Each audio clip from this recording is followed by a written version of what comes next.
प्रदेश भाजपा में 3 ऐसे कद्दावर नेता हैं जो आगामी लोकसभा चुनाव में पार्टी टिकट का सपना देख रहे थे। जी हां, वे सांसद बनने का सपना देख रहे थे, लेकिन अब वे प्रत्याशी नहीं बनेंगे क्योंकि उन्हें प्रभारी बना दिया गया है। वे संसदीय क्षेत्र के प्रत्याशी नहीं, संसदीय क्षेत्र के प्रभारी बन गए हैं। तो आगामी चुनाव में वे प्रत्याशी नहीं बन पाएंगे।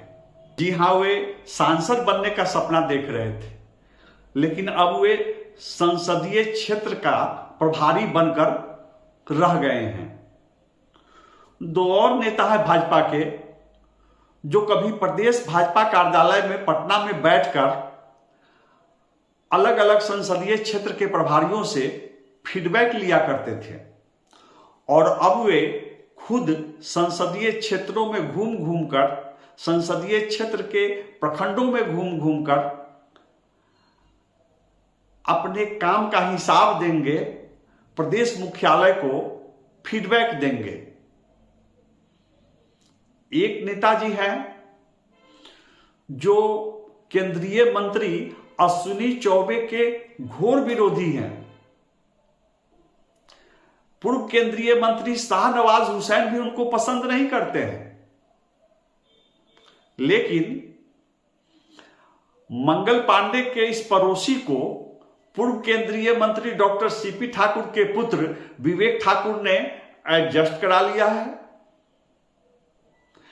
एक और नेताजी हैं जिनको वाल्मीकि नगर संसदीय क्षेत्र का प्रभारी बनाकर दिग्गज भाजपा नेता पूर्व केंद्रीय मंत्री राधा मोहन सिंह राहत की सांस ले रहे हैं।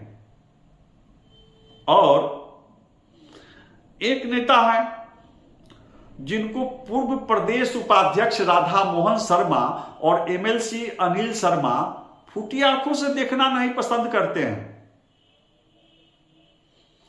ये नेताजी प्रदेश भाजपा का पदाधिकारी बनना चाहते थे, बन नहीं पाए, लेकिन अब चूंकि ये सुशील मोदी और मंगल पांडे जी के चहेते हैं, तो इनको एडजस्ट कर लिया गया है और इन्हें भी संसदीय क्षेत्र का प्रभारी बना दिया गया है।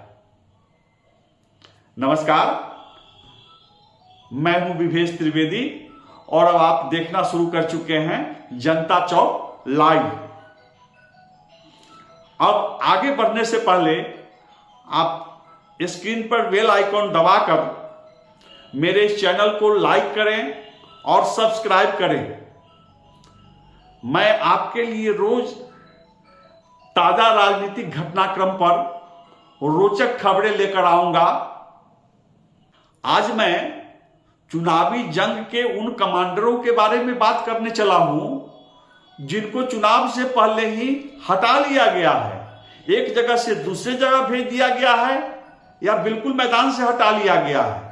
इन कमांडरों की तैनाती दिसंबर 2022 में हुई थी। आखिर क्या वजह है कि इन्हें अचानक हटा लिया गया? एक कमांडर तो वैशाली जिले के वैशाली संसदीय क्षेत्र के गुड़ौल में बैठक कर रहे थे उस दिन, और उनको खबर आई कि आपको वैशाली से वापस बुला लिया जाता है। जी हां, ये भाजपा के संसदीय क्षेत्र प्रभारी जो होते हैं, वो अलग अलग संसदीय क्षेत्र में पार्टी के सैनिकों को, पार्टी के कार्यकर्ताओं को चुनावी जंग के लिए लामबंद करते हैं, गोलबंद करते हैं। तो सवाल उठता है कि चुनाव से पहले ही जिनकी तैनाती महज 1 साल पहले हुई थी, अचानक उनमें से कुछ को क्यों हटा लिया गया, कुछ लोगों को दूसरी जगह क्यों भेजा गया? आप जान लीजिए कि इन कमांडरों की तैनाती पर किस किस की नजर थी, किन किन दिग्गजों की नजर थी। तो पूर्व राष्ट्रीय उपाध्यक्ष राधा मोहन सिंह की नजर थी, कमांडरों की तैनाती पर सुशील मोदी की नजर थी, मंगल पांडे जी की नजर थी। इनकी तैनाती पर शाहनवाज हुसैन जी की नजर थी, डॉक्टर सीपी ठाकुर और विवेक ठाकुर की नजर थी। अब आप सोच सकते हैं, समझ सकते हैं कि भाजपा में संसदीय क्षेत्र प्रभारियों की तैनाती कितनी महत्वपूर्ण होती है। आप अखबारों में और सोशल मीडिया पर भाजपा संसदीय क्षेत्र प्रभारियों की सूची जरूर देखे होइएगा, लेकिन किसी अखबार में आप यह नहीं पढ़ पाए होंगे कि इन प्रभारियों को क्यों बदला गया। इनकी संख्या 2-4 नहीं है, 1 दर्जन से भी अधिक है। करीब 20 संसदीय क्षेत्र में भाजपा के कमांडर बदल दिए गए हैं और जिस किसी को संसदीय क्षेत्र की रणनीति पर नजर रखनी है, चाहे वो भाजपा हो या विपक्षी दल हो, उनके लिए यह जानना रोचक होगा, जानना जरूरी है कि भाजपा के कमांडर अचानक क्यों बदले गए हैं। भाजपा कार्यकर्ताओं के लिए ही नहीं, चाहे आप जनता दल यू के कार्यकर्ता हैं, चाहे आप राजद के कार्यकर्ता या नेता हैं, चाहे आप कांग्रेस के नेता या कार्यकर्ता हैं, तो आपको यह जान लेना चाहिए कि ऐन वक्त पर चुनाव से पहले ही भाजपा ने अपने कमांडर क्यों बदल डाले। एक और भाजपा विधायक हैं जो आगामी लोकसभा चुनाव में टिकट पाकर चुनाव लड़ने का सपना देख रहे थे। मैं हिसुआ के भाजपा विधायक अनिल सिंह की बात कर रहा हूं। ये पूर्व मंत्री भी हैं। ये अगले चुनाव में टिकट के दावेदार थे, लेकिन अनिल सिंह को औरंगाबाद संसदीय क्षेत्र का प्रभारी बना दिया गया है। तो इनकी चुनावी दावेदारी, लोकसभा चुनाव में इनकी दावेदारी स्वतः समाप्त हो रही है, क्योंकि आप जानते हैं कि जो प्रभारी बनते हैं वे उम्मीदवार नहीं बनाए जाते हैं। तो सूची पर जब आप गौर करेंगे, जब मैं आपको बताऊंगा आगे कि किस जाति के कितने प्रभारी बनाए गए हैं, तो आप मुस्कुराएंगे मेरी तरह। कई ऐसे नाम हैं जो टिकट के दावेदार थे, वो प्रत्याशी नहीं बन पाएंगे। और किस जाति के सर्वाधिक प्रभारी बनाए गए हैं, जिस जाति के सर्वाधिक प्रभारी बनाए गए हैं, लिख लीजिए, उस जाति के उम्मीदवार की संख्या सबसे कम होगी। तो हिसुआ के विधायक अनिल सिंह भी टिकट के रेस से हट गए हैं या हटा दिए गए हैं। भाजपा के एक विधान पार्षद भी हैं जिनके अरमानों पर पानी फिरता नजर आ रहा है। ये दरभंगा के हैं विधान पार्षद अर्जुन सहनी जी। ये भी आगामी लोकसभा चुनाव में कहीं से टिकट की उम्मीद कर रहे थे। ये भी सांसद बनने का सपना देख रहे थे, लेकिन अर्जुन सहनी जी को मधुबनी संसदीय क्षेत्र का प्रभारी बना दिया गया है। तो अब जाहिर है कि वे जब प्रभारी बन गए हैं, प्रत्याशी की दौड़ से बाहर चले गए हैं, प्रत्याशी नहीं बन पाएंगे। ये वही अर्जुन सहनी हैं जो बोचहा उपचुनाव में काफी सक्रिय रहे थे, पार्टी के लिए जी जान से काम किए थे। आपको याद होगा कि मुजफ्फरपुर जिला के बोचहा विधानसभा उपचुनाव में पार्टी को भारी विरोध का सामना करना पड़ा था। मतदाताओं में प्रत्याशी के प्रति ही नाराजगी नहीं थी, बल्कि यहां के सांसद अजय निषाद से भी बहुत नाराजगी थी। खासकर सहनी समाज के जो मतदाता थे, वे मुकेश सहनी के आह्वान पर भाजपा के खिलाफ गोलबंद थे। स्थिति तो ये थी कि अजय निषाद सहनी बहुल गांवों में, बस्तियों में जाने की हिम्मत नहीं कर पा रहे थे। वैसी संकट की घड़ी में अर्जुन सहनी ईमानदारी से मेहनत करते रहे। वो जहां क्षेत्र के सहनी बहुल गांवों में, बस्तियों में ईमानदारी से जा जाकर प्रत्याशी के पक्ष में, भाजपा प्रत्याशी बेबी देवी के लिए वोट मांगते रहे। हालांकि इस प्रयास में उनको कई जगह सहनी समाज के लोगों का विरोध भी झेलना पड़ा, लेकिन शुरू से अंत तक अर्जुन सहनी ने हिम्मत नहीं हारी और उन्होंने जी जान से मेहनत किया। अर्जुन सहनी की मेहनत की बात पटना और दिल्ली तक गई और इसलिए अर्जुन सहनी को भी उम्मीद थी कि उनको मेहनत का इनाम मिलेगा, उन्हें मुजफ्फरपुर या किसी दूसरे संसदीय क्षेत्र से प्रत्याशी बनाया जाएगा। लेकिन ऐसा नहीं हुआ, वे संसदीय प्रभारी बनकर रह गए, संसदीय क्षेत्र के प्रत्याशी नहीं बन पाएंगे। मैं आपसे पूछता हूं कि क्या जहानाबाद के तेज तर्रार नेता शशि रंजन को बड़ी आसानी से महाराजगंज संसदीय क्षेत्र का प्रभारी बना दिया गया है? जी नहीं, ऐसा कुछ भी नहीं है।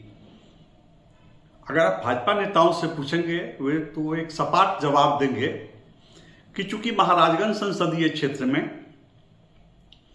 भूमिहार वोटरों की बहुलता है, इसे ध्यान में रखते हुए शशि रंजन को वहां से प्रभारी बनाया गया है। बात सही है, महाराजगंज संसदीय क्षेत्र में भूमिहार वोटरों की संख्या अधिक है और 2 बार जनार्दन सिंह सिग्रीवाल महाराजगंज से चुनाव जीते हैं, उसमें भूमिहार वोटरों ने निर्णायक भूमिका निभाई है। लेकिन अब महाराजगंज में सब कुछ सामान्य नहीं है। जनार्दन सिंह सिग्रीवाल को तेज तर्रार, साधन संपन्न व्यवसायी भाजपा नेता सच्चिदानंद राय जी का समर्थन मिलता था। वही सच्चिदानंद राय जी जो 2015 में विधान परिषद चुनाव में निर्वाचित हुए थे भाजपा उम्मीदवार के रूप में, और जब 2019 का लोकसभा चुनाव आया उन्होंने अपने समाज के हित की बात कर दी। सच्चिदानंद राय को स्पेशल प्लेन में बैठाकर ले जाया गया, उन्हें अमित शाह जी से मिलाया गया, सच्चिदानंद राय जी को मना लिया गया। 2019 में जनार्दन सिंह सिग्रीवाल जीत गए, लेकिन मार्च 2022 में जब फिर से विधान परिषद के चुनाव का समय आया तो नेतृत्व ने सच्चिदानंद राय जी का पत्ता साफ कर दिया। बताया जाता है कि इसमें जनार्दन सिंह सिग्रीवाल की भी भूमिका थी, प्रदेश भाजपा नेताओं की भी भूमिका थी। हाँ, उन्हें प्रत्याशी ही नहीं बनाया गया, उनकी जगह पर भाजपा ने एक ऐसे व्यक्ति को प्रत्याशी बना दिया जिसे कार्यकर्ता जानते तक नहीं थे। अब सच्चिदानंद राय जो साधन संपन्न है, जिनका कार्यकर्ताओं से सीधा संबंध है, उन्होंने अपनी पूरी ताकत झोंकी, निर्दलीय प्रत्याशी बने और वो न सिर्फ जीते बल्कि भाजपा प्रत्याशी को धूल चटा दिए। अब सच्चिदानंद राय प्रशांत किशोर के जन स्वराज में सक्रिय हैं। वे महाराजगंज से चुनाव लड़ने की घोषणा भी कर चुके हैं। मान लिया कि वे चुनाव न भी लड़े और अगर उन्होंने भाजपा के खिलाफ किसी प्रत्याशी को समर्थन दे दिया, उसके पक्ष में अभियान चला दिया, तो भाजपा की मुश्किल बढ़ सकती है। इस खतरे को देखकर कई बार यह भी चर्चा चलने लगी है कि जनार्दन सिंह सिग्रीवाल को इस बार महाराजगंज के बजाय सारण से चुनाव लड़ाया जाएगा। सिग्रीवाल को लाकर और सारण के जो अभी वर्तमान सांसद हैं राजीव प्रताप रूडी, उन्हें जनार्दन सिंह सिग्रीवाल से रिप्लेस किया जा सकता है। मैं इस पर अंतिम भविष्यवाणी करने नहीं चला हूं कि महाराजगंज से कौन कैंडिडेट होंगे और सारण से कौन कैंडिडेट होंगे बीजेपी के। लेकिन हां, अब महाराजगंज संसदीय क्षेत्र में भूमिहार मतदाताओं को साधना पार्टी के लिए बहुत जरूरी हो गया है। इसलिए शशि रंजन की तैनाती समझ में आती है, लेकिन बात सिर्फ इतनी नहीं है। ये वही शशि रंजन है जो प्रदेश भाजपा में पदाधिकारी बनने के रेस में थे, जहानाबाद के हैं, लेकिन पूर्व प्रदेश उपाध्यक्ष राधा मोहन शर्मा इन्हें पसंद नहीं करते हैं। एमएलसी अनिल शर्मा भी इन्हें पसंद नहीं करते हैं। अब दो दिग्गज पसंद नहीं करते हैं तो शशि रंजन का पत्ता कट गया। लेकिन शशि रंजन भी इतनी कच्ची गोलियां नहीं खेलते हैं। शशि रंजन सुशील मोदी के भी चहेते हैं और मंगल पांडे जी के भी चहेते हैं, और कहा जा रहा है कि मंगल पांडे जी ने शशि रंजन को महाराजगंज संसदीय क्षेत्र का प्रभारी बनवाया है, एडजस्ट कराया है। मित्रों, एक और नाम सुर्खियों में है। यह है अररिया संसदीय क्षेत्र के प्रभारी रोहित पांडे। बहुत आश्चर्य है, पटना के गलियारे में प्रदेश भाजपा कार्यालय के आसपास जो चाय की दुकानें हैं, वहां लोग आश्चर्य कर रहे हैं कि रोहित पांडे तो अश्विनी चौबे के घोर विरोधी हैं। ये वही रोहित पांडे हैं जिन्हें शाहनवाज हुसैन भी नहीं पसंद करते हैं। ये वही रोहित पांडे हैं जो प्रदेश भाजपा का पदाधिकारी नहीं बन पाए। तो ये अररिया के प्रभारी कैसे बन गए? लेकिन ऐसा सवाल करने वालों को सोचना चाहिए कि रोहित पांडे भी राजनीति में बस यूं ही आगे नहीं बढ़ रहे हैं। ये वही रोहित पांडे हैं जो भागलपुर जिला के अध्यक्ष थे, और जिला अध्यक्ष होते हुए भी ये 2020 के विधानसभा चुनाव में भागलपुर विधानसभा सीट पर टिकट लेने में सफल रहे थे। आमतौर पर देखा गया है कि किसी जिला अध्यक्ष को टिकट नहीं मिल पाता है विधानसभा चुनाव में, लेकिन रोहित पांडे ये अश्विनी चौबे के घोर विरोधी होते हुए भी टिकट लेने में सफल रहे। और सच बताऊं तो शाहनवाज हुसैन नहीं चाहते थे कि रोहित पांडे को भागलपुर से उम्मीदवार बनाया जाए। शाहनवाज हुसैन तो मृणाल शेखर को प्रत्याशी बनाना चाहते थे भागलपुर से। जी हां, मृणाल शेखर, जिनकी पत्नी प्रीति शेखर को भागलपुर नगर निगम का डिप्टी मेयर बनवाने में शाहनवाज हुसैन जी की बहुत महत्वपूर्ण भूमिका थी। लेकिन जब मृणाल शेखर को भागलपुर से टिकट नहीं मिल पाया तो उनकी नजर उसी जिले के अमरपुर विधानसभा क्षेत्र पर गई। उन्होंने अमरपुर पर दावा ठोका। अब संजोग देखिए, अमरपुर सीट जेडीयू के हिस्से में चली गई। मृणाल शेखर वहां भाजपा कैंडिडेट नहीं बन पाए। जेडीयू ने जयंत राज को प्रत्याशी बनाया।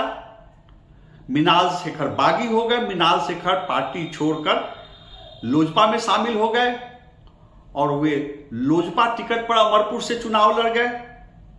2020 के विधानसभा चुनाव में अमरपुर सीट पर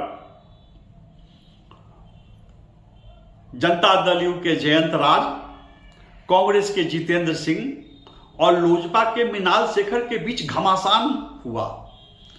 40,000 से भी अधिक वोट लाकर मृणाल शेखर चुनाव हार गए। कांग्रेस दूसरे स्थान पर रही और जनता दल यू के जयंत राज वहां से विधायक निर्वाचित हुए। इधर भागलपुर में भी रोहित पांडे मजबूती से लड़े। कांटे के मुकाबले में वे कांग्रेस के अजीत शर्मा से करीब 1,000 मतों के आसपास से चुनाव हार गए। तो चुनाव भले ही हार गए, लेकिन भागलपुर से पटना तक उनकी पकड़ मजबूत है। क्यों पकड़ मजबूत है, किनकी बदौलत? तो मैं आपको बताऊं कि रोहित पांडे मंगल पांडे जी के चहेते हैं। अब मुझसे यह नहीं पूछिए कि अश्विनी चौबे के घोर विरोधी रोहित पांडे मंगल पांडे के चहेते क्यों हैं? मंगल पांडे जी उनके लिए लगे हुए थे, और सिर्फ मंगल पांडे जी ही नहीं, पूर्व केंद्रीय मंत्री डॉक्टर सीपी ठाकुर के पुत्र विवेक ठाकुर के भी पसंद है रोहित पांडे। तो विवेक ठाकुर ने भी उनके लिए पहल की और रोहित पांडे को अररिया संसदीय क्षेत्र का प्रभारी बना दिया गया है। आप सुनते रहिए, आगे मैं आपको बहुत दिलचस्प बातें बताने जा रहा हूं। आप जानेंगे कि राधा मोहन बाबू राहत की सांस कैसे ले रहे हैं। आप जानेंगे कि बिंदेश्वर सहनी के लिए आशा की किरणें कैसे और कहां टिमटिमा रही हैं। आप सुनेंगे कि अगर कोई ऐसी नौबत आ गई तो सांसद अजय निषाद को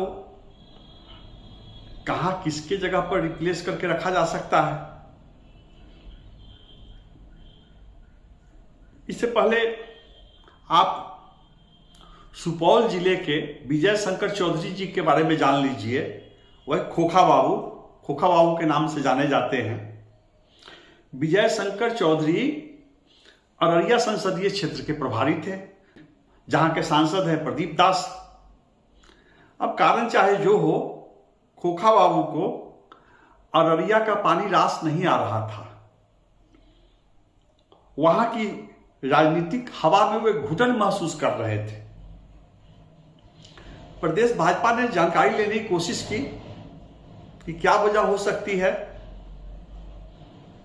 और आपको एक बात और बता दें, सम्राट चौधरी एक बार में किसी का पत्ता साफ नहीं कर देते हैं। एक व्यक्ति अगर कहीं एडजस्ट नहीं कर रहे हैं तो उनका नाम अंतिम रूप से नहीं काटते हैं, जैसा मंगल पांडे करते थे, जैसा सुशील मोदी करते थे। सम्राट चौधरी वैकल्पिक रास्ता ढूंढते हैं। तो विजय शंकर चौधरी जी के लिए वैकल्पिक रास्ता ढूंढा गया। वे सुपौल के हैं, उनको बगल में मधेपुरा संसदीय क्षेत्र का प्रभारी बना दिया गया है। तो अब विजय शंकर चौधरी मधेपुरा संसदीय क्षेत्र में कार्यकर्ताओं को, पार्टी नेताओं को लामबंद करेंगे। एक और कमांडर थे जो संसदीय क्षेत्र प्रभारियों की सूची जारी होने के दिन वैशाली संसदीय क्षेत्र के गोरौल में कार्यकर्ताओं की मीटिंग को संबोधित कर रहे थे। जी, हरेंद्र सिंह की बात हो रही है। ये दूसरी बार वैशाली संसदीय क्षेत्र के प्रभारी बनाए गए थे। अचानक क्या हुआ? उन्हें गुरौल में ही सूचना मिली कि अब आप वैशाली के प्रभारी नहीं हैं, आपको समस्तीपुर संसदीय क्षेत्र का प्रभारी बनाया जा रहा है। क्या हो गया? क्या वे वैशाली संसदीय क्षेत्र के पदाधिकारियों से, मंडल अध्यक्षों से, विधायकों से तालमेल नहीं रख पा रहे थे, या वजह कुछ और थी? प्रायः देखा गया है कि किसी संसदीय क्षेत्र में जिस समाज, जिस जाति के लोगों को, वोटरों को साधने की जरूरत होती है, उसे ध्यान में रखते हुए ही प्रभारी बनाए जाते हैं। हरेंद्र सिंह राजपूत जाति के हैं। तो क्या अब वैशाली संसदीय क्षेत्र में दूसरे समाज के लोगों को साधने की जरूरत है? मैं आपको बता दूं कि वैशाली संसदीय क्षेत्र में बेतिया के अनिल मिश्रा को प्रभारी बनाया गया है। तो क्या भाजपा वैशाली में प्रत्याशी खुद खड़ा करेगी और उसे ध्यान में रखते हुए प्रत्याशी को बदला गया है? तो इन सवालों का जवाब आपको आने वाले दिन में मिलेंगे। एक और नेता है रत्नेश कुमार सिंह, सीतामढ़ी के निवासी हैं। ये दूसरी बार मुजफ्फरपुर संसदीय क्षेत्र के प्रभारी बने पिछले साल, और उनकी कुर्सी इस समय बच गई है। मतलब वो मुजफ्फरपुर संसदीय क्षेत्र के प्रभारी बने रहेंगे। अब विडंबना देखिए, ये वही रत्नेश सिंह हैं जो प्रदेश भाजपा के संगठन महामंत्री हुआ करते थे। ये राज्य भर के जिला अध्यक्षों, महामंत्रियों, संसदीय क्षेत्र प्रभारियों से फीडबैक लेते थे, उनके काम का हिसाब लेते थे। लेकिन अब वे खुद हिसाब देते हैं। और आपको यह भी जानकर आश्चर्य होगा कि रत्नेश सिंह जो संगठन महामंत्री हुआ करते थे, उससे उनका डिमोशन हुआ तो वे प्रदेश भाजपा किसान मोर्चा के अध्यक्ष बनाए गए, और उससे भी उनका डिमोशन हुआ तो वो मुजफ्फरपुर संसदीय क्षेत्र के प्रभारी बनाए गए।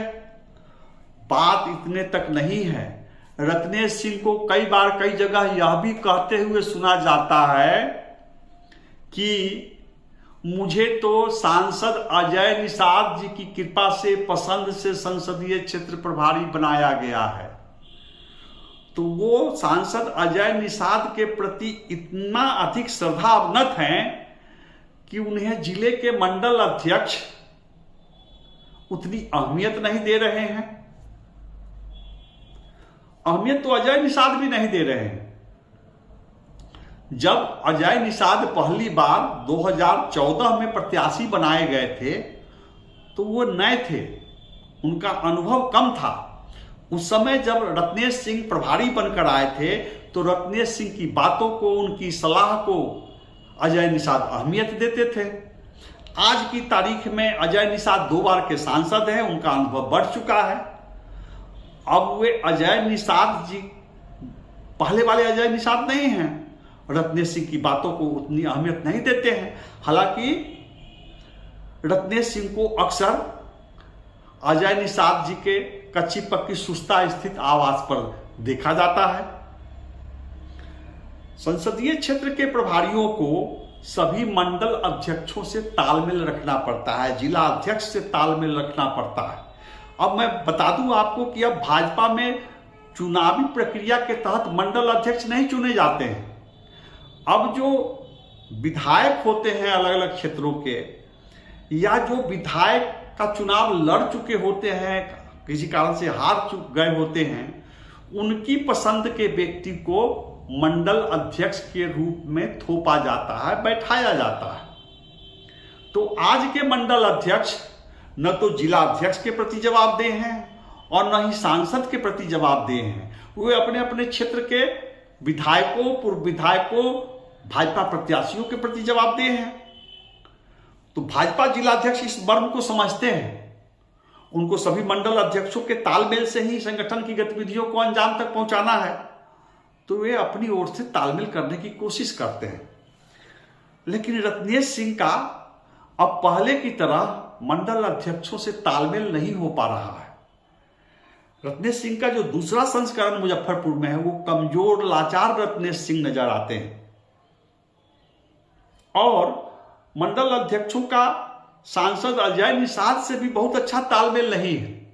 अब आप सोचिए कि औराई के विधायक रामसूरत राय जी की इच्छा से, उनकी पसंद से औराई और कटरा में जिन लोगों को मंडल अध्यक्ष बनाया गया, वे भला अजय निषाद की बात क्यों सुनेंगे? तो अब रत्नेश सिंह काम चलाऊ सरकार है। उदाहरण के लिए आप गायघाट को लीजिए, रत्नेश सिंह वहां विजय सिंह के साथ तालमेल करके चलते हैं, और वहां पुराने भाजपाई अशोक कुमार सिंह जनता दल यू से भाजपा में आ चुके हैं। उनकी जमीनी पकड़ है, गांव गांव में उनकी पहचान है। लेकिन रत्नेश सिंह अशोक कुमार सिंह से तालमेल नहीं रख पा रहे हैं। ऐसा नहीं है कि रत्नेश सिंह सिर्फ पुराने और बुजुर्ग भाजपाइयों के ही संपर्क में रहते हैं। हाँ, वे कटरा में परशुराम मिश्रा के संपर्क में रहते हैं, लेकिन उनकी कोशिश होती है कि वे नई जो टीम आई है, नए भाजपाई जो आए हैं, उनके बीच भी उठे बैठे। लेकिन सच्चाई सिर्फ एक है, रत्नेश सिंह को मुजफ्फरपुर संसदीय क्षेत्र का प्रभारी इसलिए बनाया गया है कि वे बगल के जिले सीतामढ़ी क्षेत्र के भूमिहार हैं। भले ही वे लाचार हैं, लेकिन भूमिहार हैं, तो वे मुजफ्फरपुर के प्रभारी बनाए गए हैं। रत्नेश सिंह संघ के मजे हुए स्वयंसेवक रहे हैं। जी हाँ, वे संघ के प्रचारक रहे हैं। विपरीत परिस्थितियों में भी काम करना जानते हैं, कार्यकर्ताओं से समन्वय स्थापित करना जानते हैं। लेकिन इस बार उनकी दिक्कत यह है कि मुजफ्फरपुर में जो सांसद अजय निषाद है, उनसे लोगों में नाराजगी है, कार्यकर्ताओं में भी नाराजगी है। तो उनके लिए यह मुश्किल हो रहा है कि इस नाराजगी को वे कैसे पाट पाएंगे। अब मैं आपको कृष्ण मोहन शर्मा के बारे में बताता हूं। ये पटना जिला के निवासी हैं और गया के संसदीय क्षेत्र के प्रभारी थे। इन्हें गया का पानी रास नहीं आ रहा था। कारण चाहे जो हो, इन्होंने अनिच्छा जाहिर की कि मैं अब संसदीय क्षेत्र प्रभारी नहीं रहना चाहता हूं। पटना की मीटिंग में प्रदेश अध्यक्ष ने पूछा कि क्या दिक्कत है आपको। कृष्ण मोहन शर्मा ने बताया कि मेरी आंखों का ऑपरेशन हुआ है और मुझे पटना से बार बार गया आने जाने में दिक्कत होती है। तब सम्राट चौधरी ने अरविंद शर्मा से कहा कि कृष्ण मोहन जी को आप कहीं नजदीक में एडजस्ट कराइए। उनसे पूछा गया कि आप पाटलिपुत्र और पटना साहिब में से कहां काम करना चाहेंगे, प्रभारी रहना चाहेंगे। तो बताते हैं कि कृष्ण मोहन शर्मा जी ने खुद पाटलिपुत्रा का प्रभारी बनने की इच्छा जताई। तो उन्हें पाटलिपुत्रा का प्रभारी बनाया गया है और आरा जिला के मूल निवासी प्रदेश भाजपा किसान मोर्चा के पूर्व उपाध्यक्ष सीडी शर्मा को अब गया जिला का प्रभारी बना दिया गया है। तो कृष्ण मोहन शर्मा के मामले में भी नियम को शिथिल किया गया। उन्हें गृह जिले में ही पाटलिपुत्रा संसदीय क्षेत्र का प्रभारी बनाया गया है। जब आप भाजपा नेताओं को कुरेदेंगे, संसदीय क्षेत्र के प्रभारियों को बदले जाने, हटाए जाने का कारण पूछेंगे, तो वे बहुत सावधानी से बताएंगे कि फलाने बाबू की आंख का ऑपरेशन हुआ था, फलाने बाबू की उम्र अधिक हो गई थी और वो अधिक दूरी की यात्रा नहीं कर पा रहे थे, इसलिए उनको अपने जिले के करीबी क्षेत्र में ही तैनात किया गया है। कई नेताओं को तो हालांकि उनकी उम्र अधिक नहीं है, परंपरा से अलग हटते हुए उनको अपने जिले में ही संसदीय क्षेत्र का प्रभारी बना दिया गया है। तो इसका कारण यह नहीं है कि उनकी तबीयत ठीक नहीं रही थी या उनकी आंख का ऑपरेशन हुआ था, वास्तविक कारण कुछ और है। अब उदाहरण के लिए आपसे मैं मोतिहारी के रहने वाले अखिलेश कुमार सिंह के बारे में बता दूं कि अखिलेश कुमार सिंह प्रदेश भाजपा किसान मोर्चा के अध्यक्ष रह चुके हैं। वे प्रदेश भाजपा के पदाधिकारी भी रहे हैं, प्रवक्ता रहे हैं। उन्हें वाल्मीकि नगर संसदीय क्षेत्र का प्रभारी बना दिया गया है। क्यों बनाया गया है? दरअसल अखिलेश कुमार सिंह की महत्वाकांक्षा बढ़ गई थी और वे मोतिहारी संसदीय क्षेत्र पर दावा कर रहे थे। जी हां, वे पूर्व केंद्रीय मंत्री राधा मोहन सिंह के संसदीय क्षेत्र से चुनाव लड़ने के लिए टिकट का दावा करने लगे थे। राधा मोहन सिंह को यह कहते हुए सुना गया था कि हमने जिन्हें बढ़ाया, हमने जिन्हें प्रमोट किया, अब उनकी नजर मेरी ही कुर्सी पर है। तो राधा मोहन सिंह की बेचैनी बढ़ गई हुई थी। अखिलेश कुमार सिंह का जो समीकरण है मोतिहारी में, उसको नजरअंदाज नहीं किया जा सकता है। तो राधा मोहन सिंह ने बड़ी सावधानी से अखिलेश कुमार सिंह को वाल्मीकि नगर संसदीय क्षेत्र का प्रभारी बना दिया है। अब अखिलेश कुमार सिंह का जो जातीय बैकग्राउंड है, उनकी जो जातीय पृष्ठभूमि है, उसका लाभ पार्टी को मिलेगा वाल्मीकि नगर संसदीय क्षेत्र में। वे वहां पदाधिकारियों को गोलबंद करेंगे, कार्यकर्ताओं को लामबंद करेंगे। और इधर राधा मोहन सिंह राहत की सांस ले रहे हैं। अब आइए, राधा मोहन सिंह सिर्फ पूर्व केंद्रीय मंत्री नहीं रहे हैं, वे भाजपा के राष्ट्रीय उपाध्यक्ष भी रहे हैं, वे प्रदेश भाजपा के अध्यक्ष भी रहे हैं और वे यूपी के प्रभारी भी रहे हैं। उनके जैसा मजा हुआ संगठनकर्ता अपने मोतिहारी संसदीय क्षेत्र में मुजफ्फरपुर के अशोक सहनी को अपेक्षाकृत युवा नेता को संसदीय क्षेत्र प्रभारी बनवाया है। राधा मोहन सिंह ने ऐसा क्यों किया है? आप सोच रहे होंगे कि अशोक सहनी की उम्र अभी कोई खास नहीं है। हालांकि अशोक सहनी इससे पहले मधुबनी संसदीय क्षेत्र में प्रभारी बनाए गए थे, लेकिन उनकी उम्र ऐसी नहीं है। राधा मोहन बाबू उन्हें मोतिहारी क्यों लाए हैं? आपको मैं अशोक सहनी की पृष्ठभूमि बता दूं। अशोक सहनी को मुजफ्फरपुर के पूर्व भाजपा जिलाध्यक्ष अरविंद सिंह पार्टी में लाए थे और पार्टी कार्यालय के निर्माण में उनका उपयोग भी खूब हुआ था। कहा जाता है कि वे अरविंद सिंह के हनुमान थे और अरविंद सिंह के रिश्ते राधा मोहन बाबू से बहुत अच्छे हैं, तो अरविंद सिंह का रिकमेंडेशन भी रहा है। लेकिन सिर्फ इसीलिए नहीं, दरअसल मोतिहारी संसदीय क्षेत्र में सहनी वोटरों की संख्या काफी है और राधा मोहन बाबू अगले कैंडिडेट हों या कोई दूसरे हों वहां से कैंडिडेट, सहनी वोटरों को गोलबंद करना, सहनी समाज को, सहनी समाज के कार्यकर्ताओं को लामबंद करना भाजपा के लिए जरूरी होगा। तो इसको ध्यान में रखते हुए अशोक सहनी को मोतिहारी का प्रभारी बनाया गया है।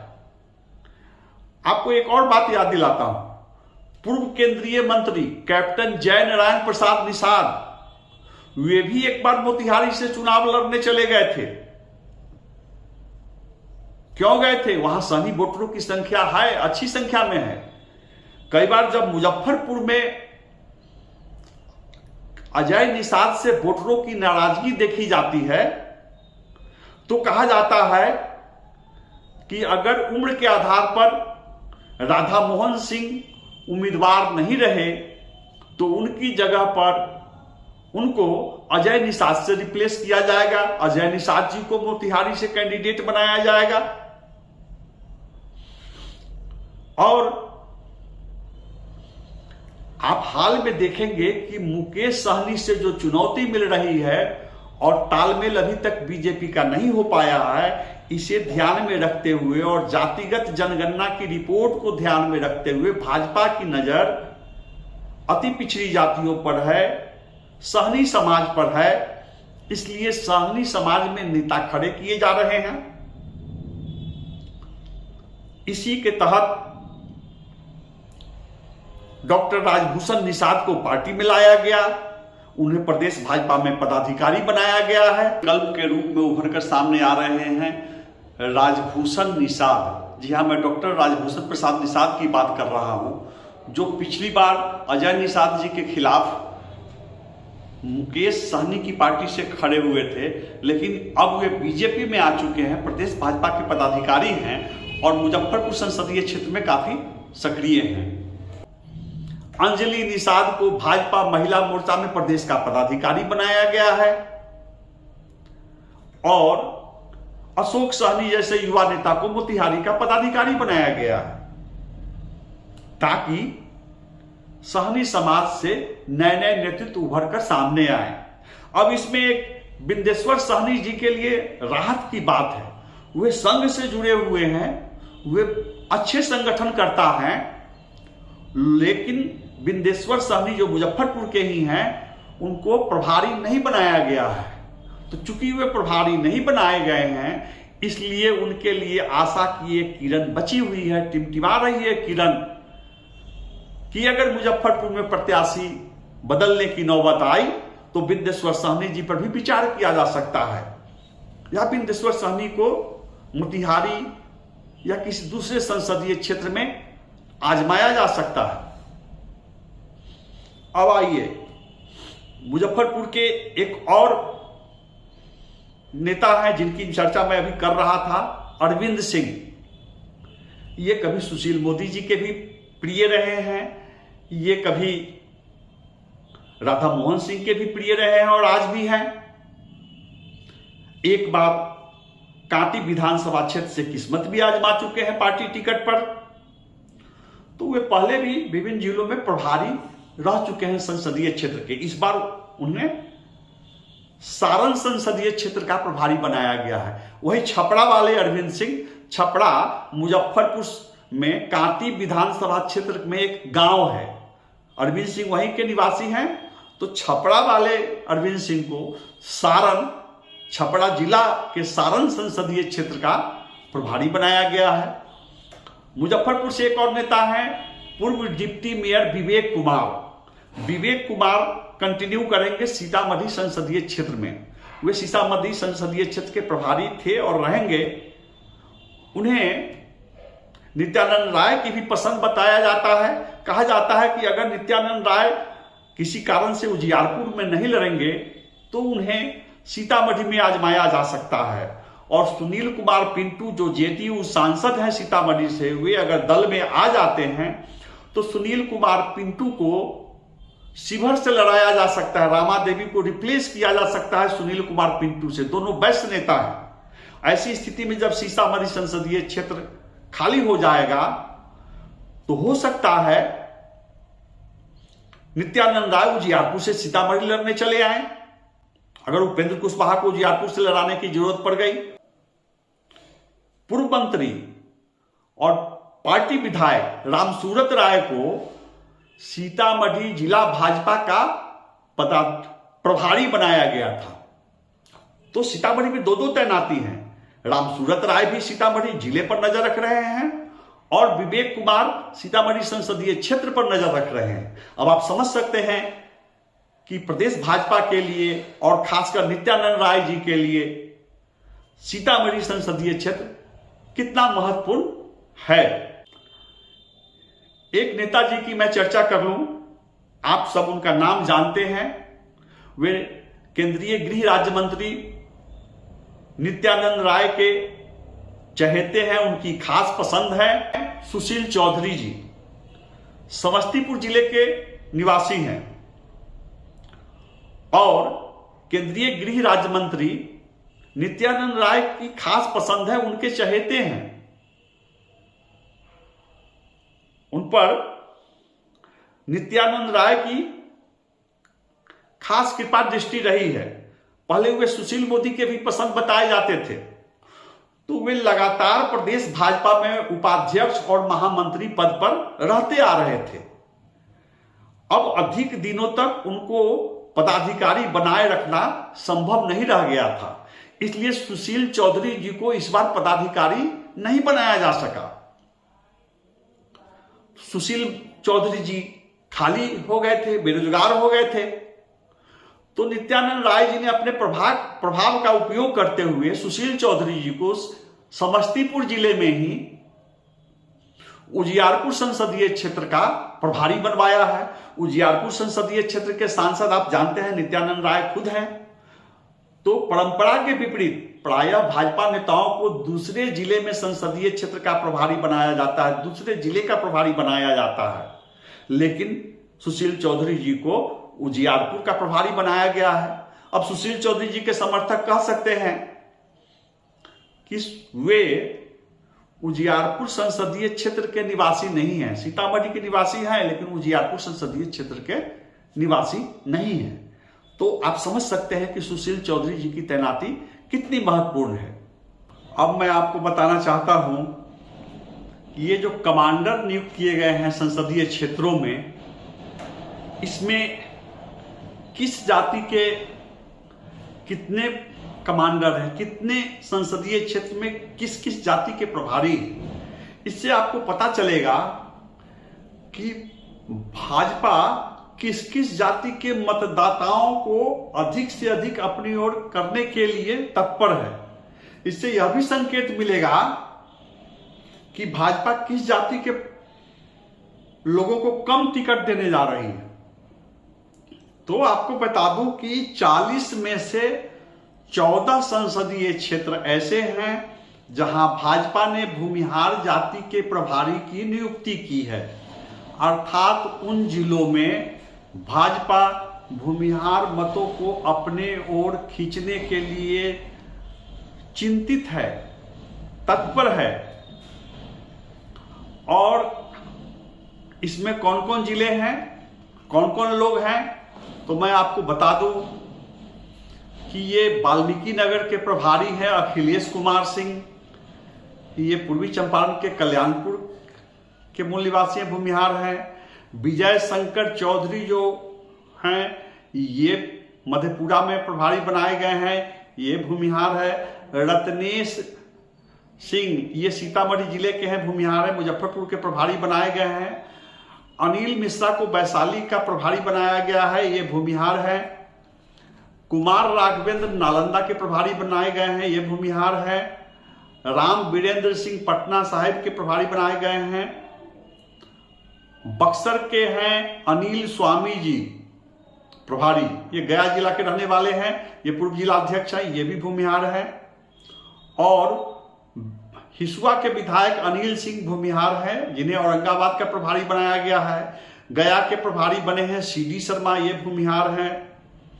रविंद्र सिंह उर्फ कल्लू बाबू ये जमुई के प्रभारी बने हैं।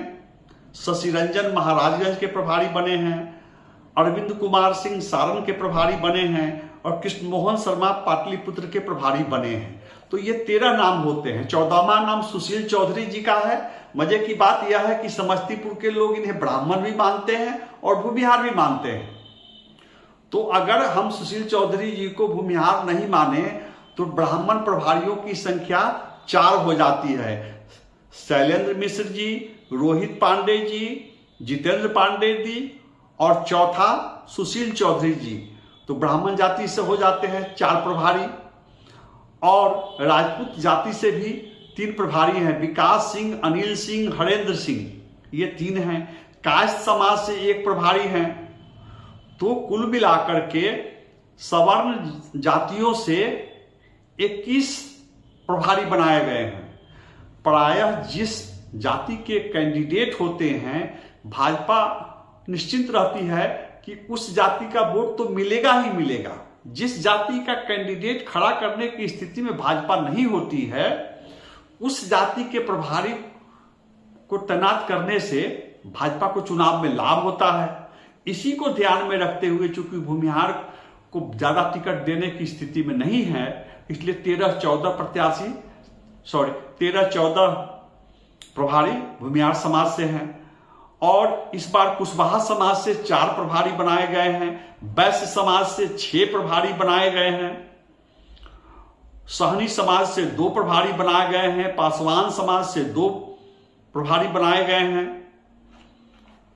लेकिन यादव से तो 1 बना दिए गए हैं प्रभारी, मुस्लिम समाज से 1 भी प्रभारी नहीं बनाए गए हैं। और मैं आपको मजे की बात बताऊं कि भाजपा महिलाओं को 33% आरक्षण देने की बात कर रही है। संसद में बिल भी पारित किया गया है। आगे चलकर महिलाओं को अधिक से अधिक भागीदारी, हिस्सेदारी भी देनी है। तो महिलाओं को टिकट देना तो बाद की बात है, उनको ट्रेंड करने की जरूरत है। 40 में से किसी भी संसदीय क्षेत्र में भारतीय जनता पार्टी ने 1 भी महिला को संसदीय क्षेत्र का प्रभारी नहीं बनाया है। क्या महिलाएं सीधे चुनाव मैदान में उतरेंगी, चुनाव लड़ेंगी? क्या उनको ट्रेनिंग की जरूरत नहीं है? क्या उनको चुनावी संरचना, जो चुनाव लड़ने के लिए वोटरों को, कार्यकर्ताओं को, मंडल अध्यक्षों को लामबंद किया जाता है, उसकी ट्रेनिंग नहीं मिलनी चाहिए?